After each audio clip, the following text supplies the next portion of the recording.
set. So when I got to New York, I was like, man, I gotta make a blog. And I had a camera, and I was like, let me show my friends back home in San Francisco what my life is like, because I was meeting a lot of really interesting people. And I was like, let me open up the window to my life. And then through my connections and my relationships, Virgil and I just, I'm not sure how we was through the brilliance or. Nah, the best thing about that early wave of the internet is that it was literally him storytelling. He was like storytelling to his friends in San Francisco, but I was in Chicago, like living in New York through his blog, so I didn't, it's like, whoa. It's like early, there's probably some like clever, but it was basically an early version of social media, but it was like so handmade by my like Dreamweaver that I was like, oh, I feel like I know this kid, but I had obviously never met him. And then, as people are familiar in New York, Skeena opens up, like from my blog, I think I knew he worked there, but went there with some other friends and was walking down the stairs while he was like coming up, and I was like, yo, Heron, what up? And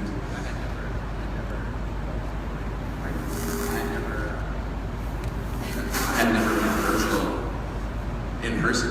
So we didn't just recognize each other from pictures online. And we kind of did like the double take. It was like, wait, what? Like Virgil? And that was the first time. And I was like a runner in Skeena in the restaurant, the Mexican restaurant, in the kitchen. So I was waiting for the chef. It was like my first college job in New York. And I would wait for the chef to give me plates. So I would just stand in the kitchen. In order to get to the restaurant, you had to go through the kitchen. So that's how, if you would have gone the other way, we probably wouldn't have met. we wouldn't be on this stage right now if it wasn't for Nixie New York restaurants that think they're super cool. Exclude people that hang out downstairs. It's kind of like a modern romance, a modern internet romance. And I wanted to talk to you about like how the internet has changed since you guys first got your start. And I know, Virgil, one of the things that you were saying earlier is how you try to find young talent and there's not enough young people who are designers. So has the internet helped you with that at all? Yeah, like, I think the most profound thing about the internet now is it's basically, it's your resume. It's also your avatar. It's like your persona. It's whatever you're into is basically what people put as like their internet profile. So, you know, it's a good and a bad tool, but the good thing is you can see people's talent. Like, half the people that I work with are people that have intriguing things that they put out on their social media, and I see it more often than not. I'm like, let's work together, let's do something. And do you find that this kind of inclusive internet and being kids of like the post-internet saga, do you find that there's pressure to be multidisciplinary because you guys both have your hands in so many projects? So do you find that intimidating? I don't think it's necessarily pressure, it's just, it defines now. This is just what is at our fingertips to be creative and to express. And, you know, there's so many more opportunities and so many more platforms where kids can create. You can be a photographer, you can be a DJ, you can start a band, you can start a clothing company, you can do whatever you want, and that is like the new definition. Like, I don't think kids really want to get jobs these days because, you know, they can just do it on their own and they can figure out how to make money on their own. And Heron, one thing that I think is interesting about you is when you worked with Nike, that kind of came from like a cold call. So do you think that kind of being in the dark about the industry and not being super aware of what the consequences could be has driven your career?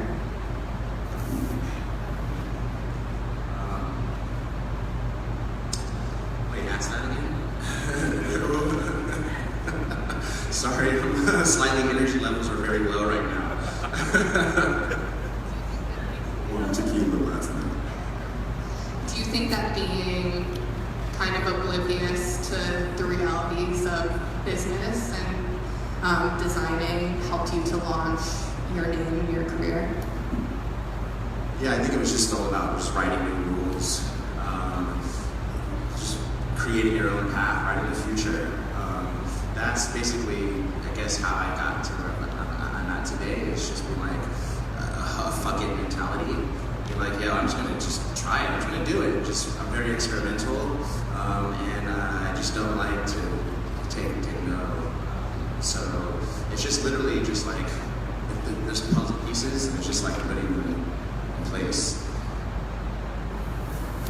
And Virgil, I know that one thing you are constantly trying to emulate is what culture is today through your work. So can you talk about that a little bit, please? Yeah, I feel like, it's ironic we're doing like the surface of magazine talk. Like, there's a lot of kids that create, but then I feel like if you never see the sort of like approval of a magazine, or if you never see it from like outside your peers, you may question if it's like credible or not. And I think like the social stratosphere of creatives like Heron and I, or like Corey Black, like represents like we're just kids that study and then create things, and we're lucky if we have an outlet to get them out to like more people that are friends.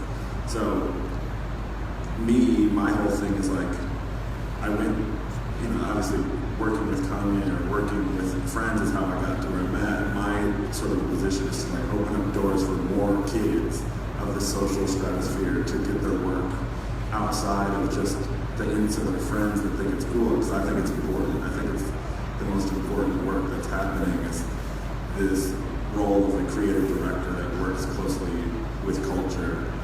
But my motivation is that it might not end up in a magazine, it might not end up in the art fair of Basel. We might be just doing parties, which we're fine with. But I think this is like the highest level of contemporary thought and creative design, and it should be in magazines, it should be talked about, it should be written about in an intellectual way. And Heron, what's your take on kind of expressing culture through your work? I mean, it's like, for me, it's all about storytelling, getting excited to tell a really cool story. That's kind of where it starts, and it's kind of like an emotional connection for me. I really want people to just really feel and get under your skin the stories that I tell. And so I think I put myself in the shoes of people I'm telling stories to. I'm like, what's gonna get you excited? What's gonna make me excited? And then it kind of just starts there. And so, that's kind of where something like the Sanitation project comes from, because it was super unfamiliar and overlooked, kind of an idea of fashion and art, colliding with the Department of Sanitation, like on a mass level. So it's just, for me, it was like doing something that was super unpredictable, and unleashing those stories. I didn't really want to do like something that was super predictable. I feel like that was like an easy way out. So I always kind of just challenge myself to tell really awesome and interesting stories by bringing different kind of things together that normally aren't together. And for the Department of Sanitation, can you kind of explain how that came together and why that felt like a good fit for you? I think I was really frustrated with work. I was at Nike, I think, at the time, and they weren't letting me get my ideas out. I was just on the receiving end of executing terrible ideas that I didn't believe in, and I was like, fuck this, I'm leaving. I want out. And so I asked a friend of mine, like, yo, what should I do? And he asked me, are you interested in applying art and fashion to art and fashion, or are you interested in applying art and fashion to wicked issues? And when he asked me that question, I was like, wow, like, that's an interesting challenge. I do care about wicked issues, I know I do, but I don't think I really know what those issues are. So that question kind of plagued me for like 2 years. So I was just interested in trying to figure out how I can incorporate what I care about into my work. I always wanted to do that. I'm in my 30s, I want to be more responsible, and so I was in Ibiza. and I was swimming in the ocean, and this garbage brushed up on my arm in the ocean. I was like, this is fucking whack. And I had this epiphany, this moment. I was like, that's what I care about. I hate littering. And that's kind of what I want to get behind, is like cleaning up beaches and the environment. And so as a designer, I'd always had this like little kid idea of like redesigning uniforms for like an agency. And so when the trash bag hit me, I was like, holy shit, the Department of Sanitation is a uniformed force that cares about the same stuff that I do. So right when I got back to New York, I started researching them, found out they had an anthropologist, in-house anthropologist named Robin Nagel, who was doing a talk at the New York Museum uptown. I went to her talk just to learn about the department. I was really curious if they had ever done anything creative or artistic before. Because I had this idea of doing like a t-shirt collab. That's as far as the idea I had gotten at the point. So I was like, if I approached them with a t-shirt collab idea, using all vintage t-shirts, secondhand clothing, would they even get it? So I went to the talk, learned that they actually had an artist in residency through the presentation of Robin's talk. So I was like, wow, I need to meet Meryl. Her name is Meryl Ukulele, and she did, so right when I learned about Meryl's work, it kind of accelerated my dream to really pursue the Department of Sanitation. I was like, man, they've already done amazing art projects. Meryl did a project called Touch Sanitation, where she shook the hands of every sanitation worker in New York City back in like 79 and early 80s. It took her almost 1 year to do that, and as she shook her hand, she said, thank you for keeping New York City alive. And so it was this milestone in the art performance world. So I was like, Meryl, she needs to hear this idea. She's the only one I think in the department who would understand it. So I emailed Rob, and I was like, oh, I have this big idea. I laid it out, had the whole plan, and I was like, I need to pitch this to Meryl. And then Robin was like, sorry, no. She was protecting her. It was like a cold call almost. Like, who is this dude like who wants to get in touch with Meryl? So she was basically like, no. So I kind of put the dream on like a life shelf of to-dos, but I kind of stopped pursuing it because I was like, how do I get in touch with someone? So fast forward like a year later, I was at NADA, art festival in New York, and I only went to go check out the No Way basketball tournament. And so as I went into NADA, I went to the bathroom, and as I walk out of the bathroom, I see this like big presentation, and there was a panel of like 4 or 5 women talking about their own like art projects. And literally, the one slide that I saw was of Meryl and her Touch Sanitation project. And it was at that moment, like the stars just aligned. Like I got super lucky. Like if I hadn't gone to the bathroom, I probably wouldn't have gotten in touch with Dia, who's in the back right here. Dia was presenting Meryl's work. And so I approached Dia at the end, and I was like, I have this big idea. I've had it for like a year. Please, let me just pitch it to you and put me in touch with someone at the department. And that's kind of how it happened. And then she CC'd me to all the right people at the Department of Sanitation, and I pitched them, and that is kind of how I got in touch. And so the whole project was a collection that we collaborated on using all recycled secondhand clothing. It was called entirely upcycled collection, using donated sanitation worker uniforms, because you can't get those if you're not a sand worker. And also donated t-shirts from the Goodwill and from Housing Works. And so everything was like upcycled and screen printed with the Park Sanitation branding, and we had that at their salt shed. I'm talking so long. But I think the theme of like what Heron is saying and what my work hopefully represents is just this sort of like impossibility of like this younger generation to like exist in like this new world. Like we all have a boss, you know, like, or we have to like pitch something, which is like, we're not complaining, because I think that difficulty makes the work better, you know. But what I think this talk should represent to anyone like listening in on it is that there's a new generation of people that are immersed in culture. Like we get it, we're like 1 foot before the internet, or both feet post the internet. But these creative ideas actually make the world a better place, or they represent like young contemporary thought. So, you know, that story is something that the Department of Sanitation needed, but they didn't know that they needed. We would, like, how would their names be brought up in this context? It's because somebody had an idea and had to go through like 2 hoops, but got it done. But could you imagine the amount of better ideas if they were like supported? So that's what I try to represent with my projects or on a day-to-day, like, hey, it's always like new nepotism. Because I feel like I'm not a boss, you know, but I know what a boss, I had a boss, I know what that's like. Can you imagine if that layer was removed and like good ideas were able to come up? And did you have a project that you pitched to somebody that they didn't know they needed, like Heron did? Literally every day. I'm the king of cold call, king of emails. Like, you use one project to sort of like pitch one to the next. That's what being a creative director, I think, in a modern sense it is. It's like, I've kind of gone overboard with it. I think I have like 22 different projects coming out in 2017, but it's like a modern way to work. And you said earlier that your process is essentially to just constantly create and then make it happen. So do you want to talk about that a little bit? I think like naturally, it's like I grew up in a way that was like, you can only do one thing.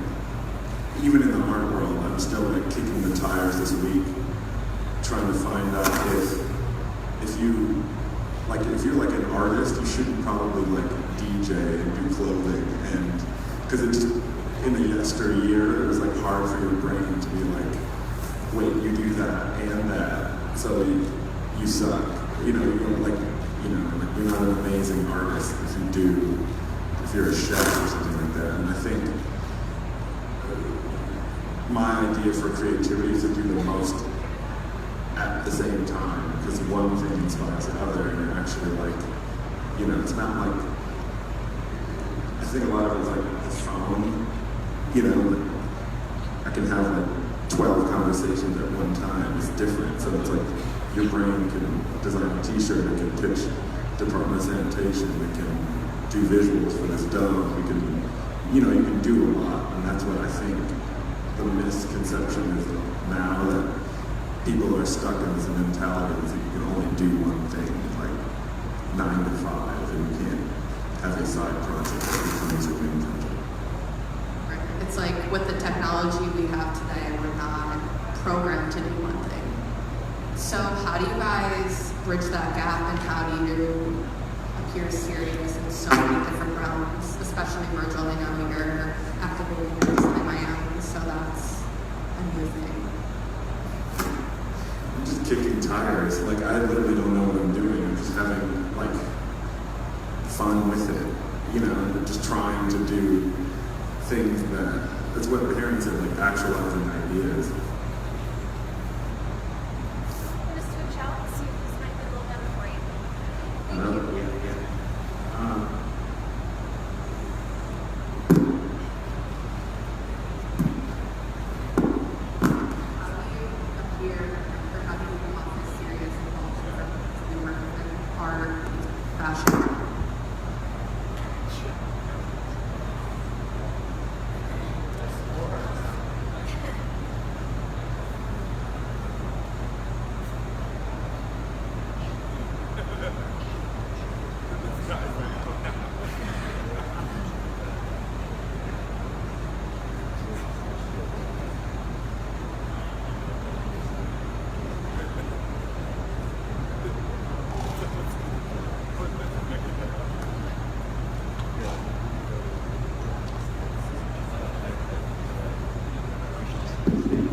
Test. Oh, it's not on. How do I appear serious across?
how do I say serious across all disciplines?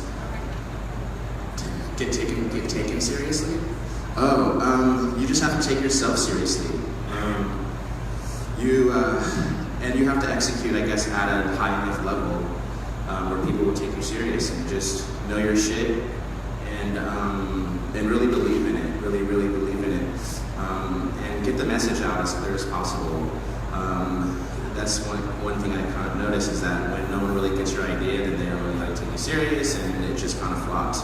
So, and I think also it's just, again, writing the future. Like, this is the future. We can do whatever we want across all disciplines, across all platforms.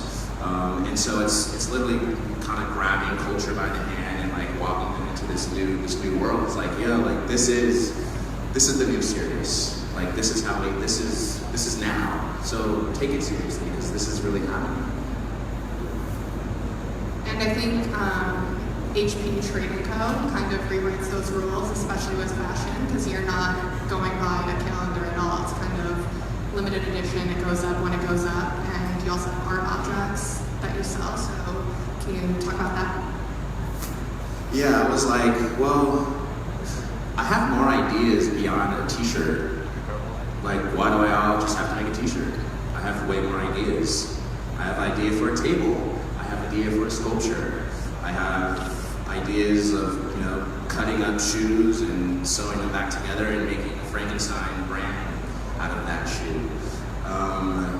Rewriting the rules, I was like, man, like, every website I go to is also like super cookie cutter and it looks boring. And I'm just like, let me just do something super just different, just like for the sake of just pushing something forward and experimenting again. And that's kind of where I find a very special place, I guess, in my creative process. It's just like trying stuff. And I think that's like, I think Steve Jobs spoke about like, or Google spoke about like trying like a million different ideas, like building an elevator in space. And if it fails, it fails. But if it works, then that's like a huge breakthrough. And so that's kind of like how I also, I guess, approach just what my work. And that's kind of HP, that's HBC Trading Co. That little manifesto when you go, like, that was my thinking. And have you guys had any experiments that failed?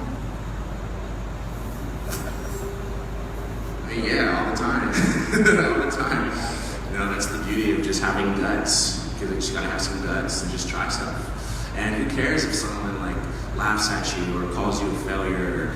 Like they're not the ones who are putting themselves out there. Like it really takes a lot of confidence to put yourself out there. And we're up here on the stage talking, and I'm like slightly hungover, but I still can. I'm not hungover. My energy levels are low. That's why I have these glasses on. I'm not trying to like come off really cool. Just this barrier. I feel safe. But yeah, you just gotta just do it. Guts. Failure.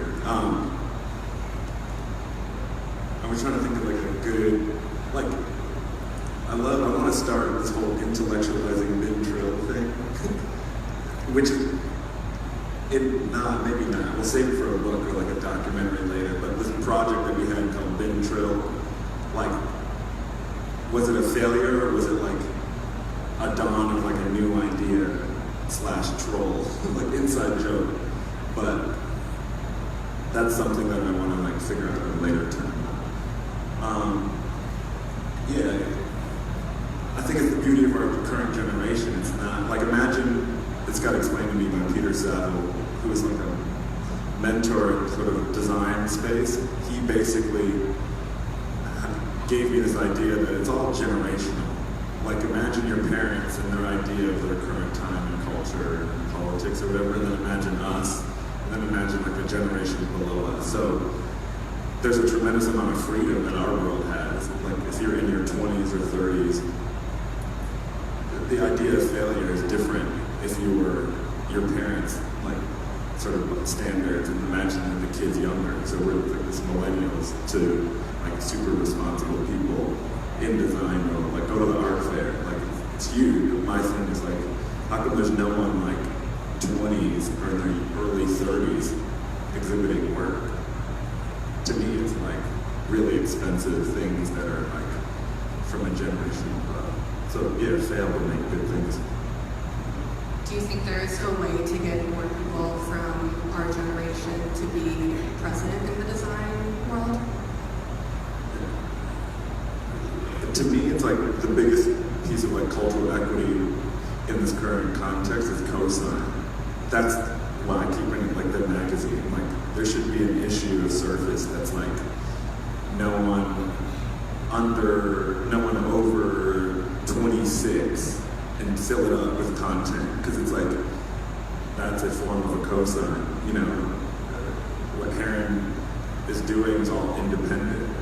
You know, we're lucky enough to like have a stage to talk about it, but it's all like work to get to this point where like people will like listen. But you know, we're not special either. There's tons of kids in tons of cities that are doing locally like relevant things, but unless it's heard about as co-signed by some form of credibility, does it just disappear and doesn't get sort of put on a pedestal? So that's a distinct thing that I realized on me having my platform. So the idea is to like share it and co-sign things and be like, hey, this talk will be with Heron because people should hear the thought that goes behind things that seem like cool in quotes. Would you help us co-edit the under 26 issue? Yes. Yeah. We'll see you next year then. And to wrap things up, I'm going to ask you one more question. Heron, last night you on Instagram said that you and Virgil had been wanting to do a talk together for a while. You've dreamed of doing a TED Talk. So if you guys did have the opportunity to do a TED Talk, what would the topic be? Tequila. I don't know. It was like, man, like people need to hear our stories. Again, it goes back to like wanting to just storytell and like just share cool stories. Like people just need to hear like how we got to where we got and what we have to do to get to where we are. And it goes back to like inspiring, people who look up to us, and inspiring youth who are looking for codes and who want to be like us. It's like, man, like let's share some stories and let's do it. Let's do it a little bit. Like we throw a lot of parties, but we were like, man, we got to do something a little bit more like an intellectual level and like bring people together and just storytell. Not sure what. I think the first topic was just talking about like our own various projects. Like this is kind of, I guess, the beginning of that thinking. Yeah, what would the topic be, Virgil? I don't know, like, it's such a new idea of kind of, like, we've dedicated ourselves to, like, loud music and alcohol, and, because that's fun, you know, like, that's when culture actually happens. It happens at night. It rarely happens, like, during the day. So, first phase is, like, getting people in a room to talk. What I want to get is, like, through that, like, break through that and get into, like, critical discourse. If you study like how people critique art, like that's where the real, like what makes it good. So I would want to do, after like the kumbaya talks and like, oh, everything's great, like storytell, it's like, why does this suck? Could you imagine like, obviously like whatever political landscape, but then you just realize that people have opinions, and then in the modern context, it's sort of like, just don't vocalize your opinions and just be chill.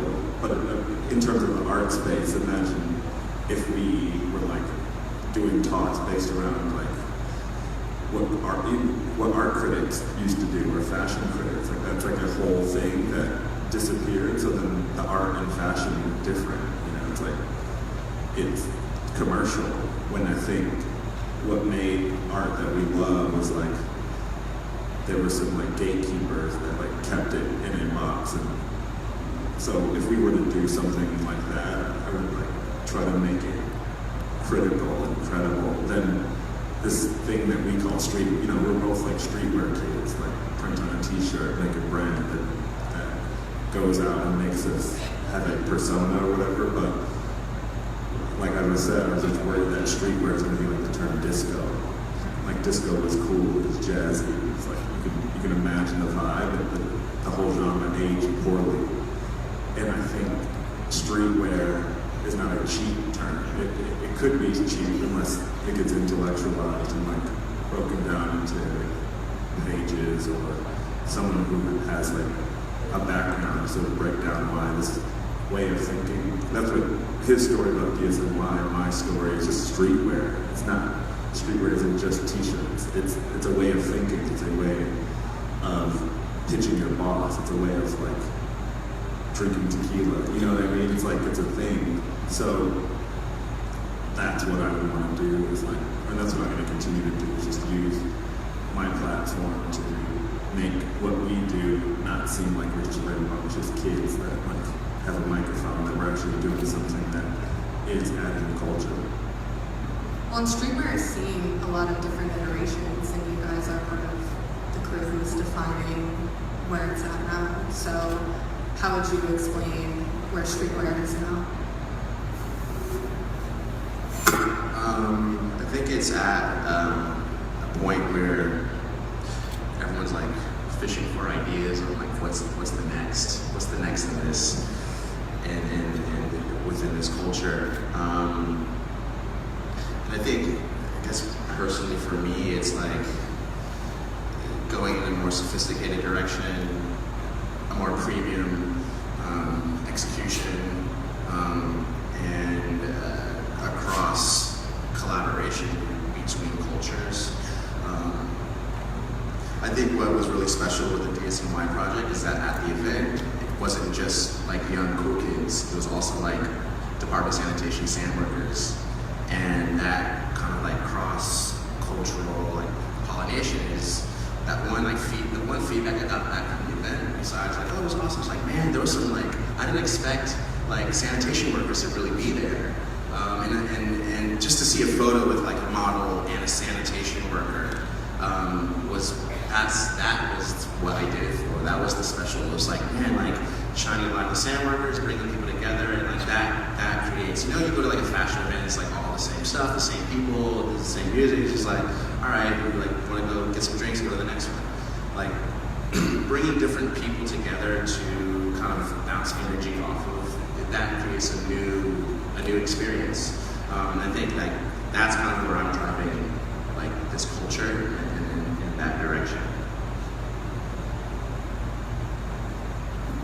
And Virgil said earlier that kind of collaboration and working within different disciplines and different spheres is modern, I think is a good way to put it. So we're going to open this up to the audience. Does anybody have a question? Mark in the back.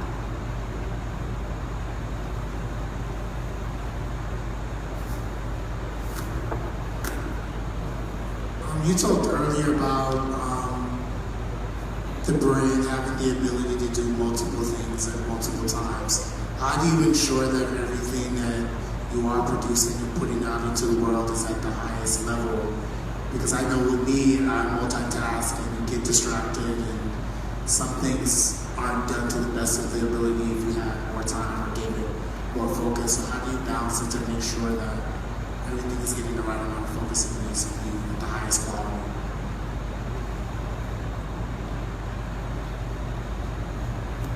Yeah, I think my prerequisite is that I'm not a perfectionist, so that is not everyone's thing, but fuck it. That's my answer. It's like,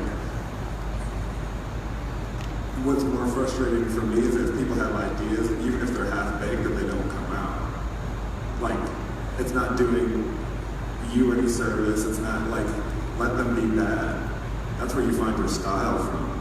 That's where you find your DNA. Like, the thing that I personally was like, you know, I have idols. Like, Raf Simons is my idol. You could just design clothes exactly like your idol, or you could like understand what made them them, and then understand that you're not them, and then you can make things that are you, that are in that same level of skill set to get there.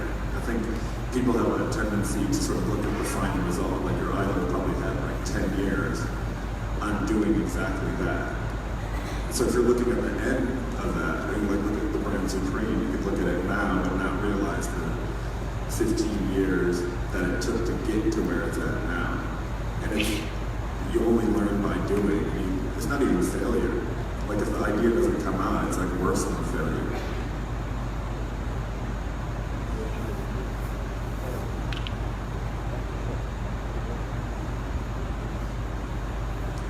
Hey, thanks guys for doing this. I have a question, but before I want to apologize on behalf of Finance Surface because the AV that's not cool. Like, I know you said fuck perfection, but like it's not cool. But my question's about like selling out. When do you justify it, or when do you think it's like acceptable? To each of you guys.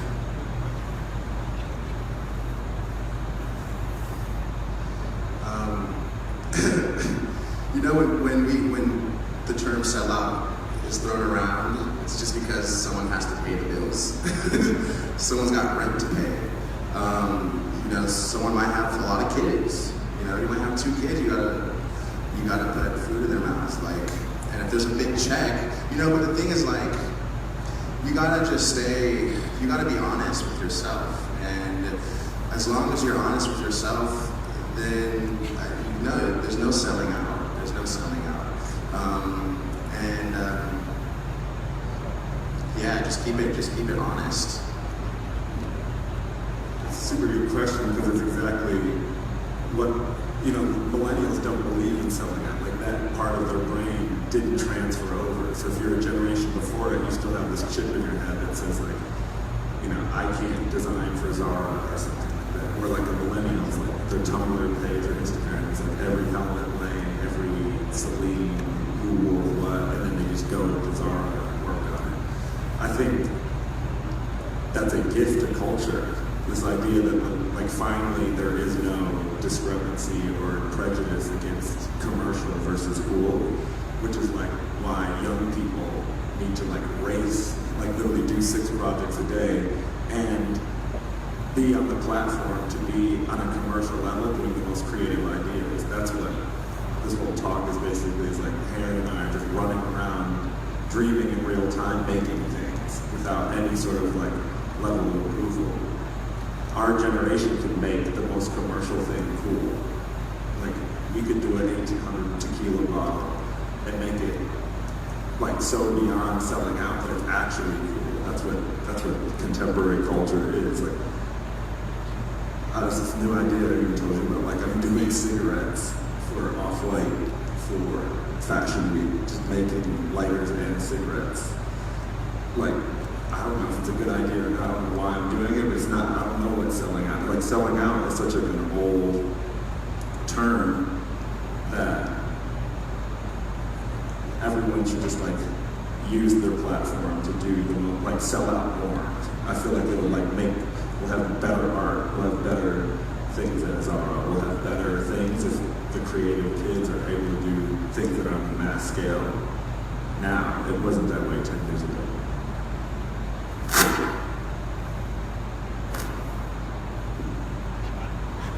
Alright, question. So, the cost of a lot of these things that you guys produce, and the cost of wool and the cost of math and all these things is obviously very revelatory for a lot of people that find it inspirational.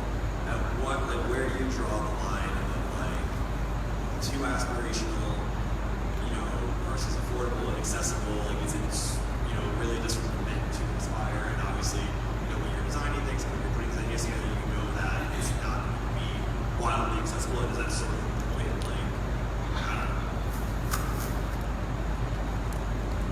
know. Yeah, last week I answered this question and I got a little bit, but I still believe that just the important thing when you buy something, like understand where it comes from. So, like we're independent essentially. Like it might seem like there's a level of success, but imagine like our revenue, payroll, staff. Like if we make a shoe from like some random factory and then Adidas makes it or Nike, it's 2 different things. So there's a cost to make. That's why merch is cool now. It's essentially because there's no stratosphere to make fashion. So it's like the price, it's like it's a hoodie. So whether it's like a high fashion version of the same thing, they can be two different costs. And for us to make things and to sort of to produce it at a certain level is like, it's very difficult to sort of cost them on the same level of a mass, like a huge, like Zara basically. Like, that's not even the cost of shipping of a good from, Spain to New York City. Like, a shirt is like $9. So it's hard to compare the two, but I think also look at it like couture. Like, I often call Heron Preston like the Abloh of streetwear, because it's like these ideas are like handmade and they're super particular. It's like an artist thing. So it's just important to recognize that the value of that is higher than something that can just be like easily accessible. I could go on for a minute, but you got any thoughts? We have time for one more.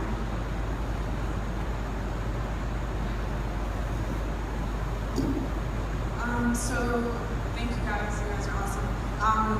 I know you guys touched on streetwear being like the way that you actually live, the way you drink tequila, all that. What do you think differentiates? Because some brands are here today and not tomorrow, but other brands like stick and really, influence. What's the difference between the two? What would you say is the difference?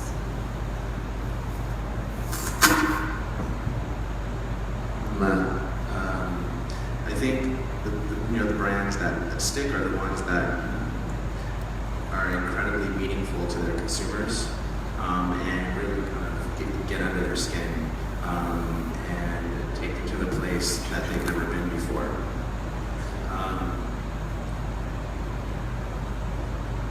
It's relationships. There's so many.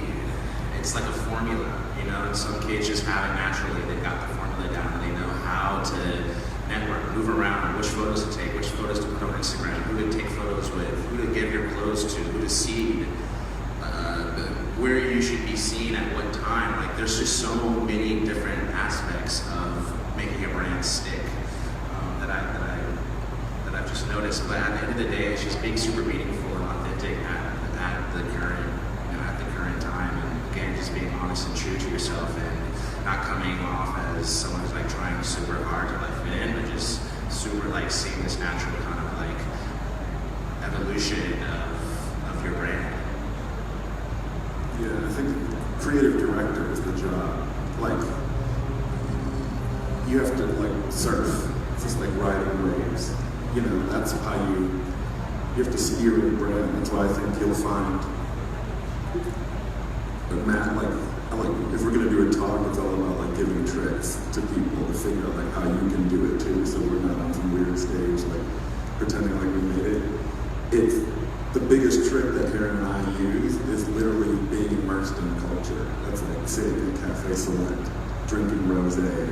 Like, we're not.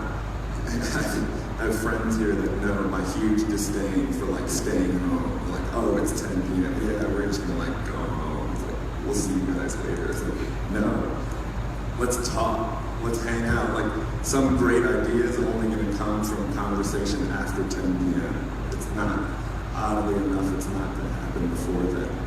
And that's how you creative direct a brand for years. I feel like, it's like, what we figured out is like being immersed, like we're in it. And so we're seeing things, we're having conversations, we're getting inspired by the moments that happen when like you collide with culture. We're out of time, so we can't take any more questions. I'm sorry. But thank you everybody for being here.